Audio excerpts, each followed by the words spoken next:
माझं नाव वृंदा खाटोकर.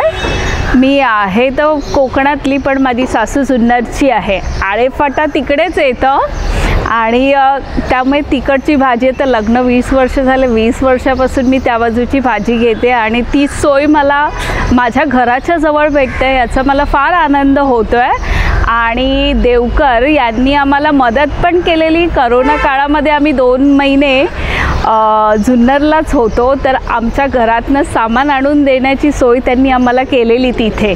त्यामुळे त्यांनी जे करोना काळात आम्हाला मुलीसाठी लॅपटॉप घरून पाहिजे होता, आमच्या शेजाऱ्यांनी घरातनं त्यांना देऊन दिलं, तर आमचं फारच मदत केलेली त्यावेळेस. आणि आमच्या मुलीची 10वी होती, तर ती तर त्यांची मदत झालेलीच आहे. आणि जुन्नरच्या भाज्या मला आता नेहमी खायला भेटतात, ते तर अजून वेगळीच ट्रीट आहे.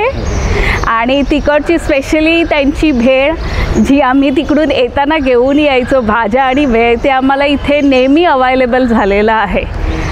या भाज्या मार्केट रेटपेक्षा कमी असतात आणि त्यांची क्वालिटी पण वेगळी असते. मी असं आहे, मुलीच्या क्लाससाठी दादरला पण जाते, तर मी तिथे पालघरची भाजी पण घेते. पालेभाज्या मी स्पेशली देवकर आणि दादर, बस 2 ठिकाणाहून ते असतं घेते मी. आणि फ्रूट क्वालिटी पण ह्यांचं मस्कमेलन म्हणा, कलिंगड म्हणा, एवढं ज्युसी आणि स्वीट असतं ना.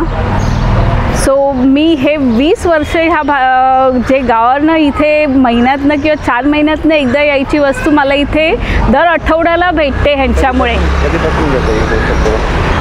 ई कृषक म्हणजे जेव्हा त्यांनी चालू केलं तेव्हापासूनच घेतो, कारण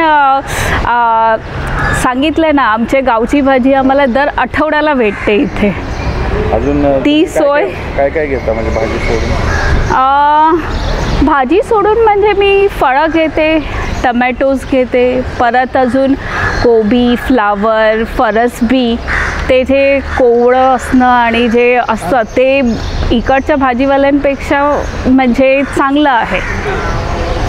थँक्यू. थँक्यू.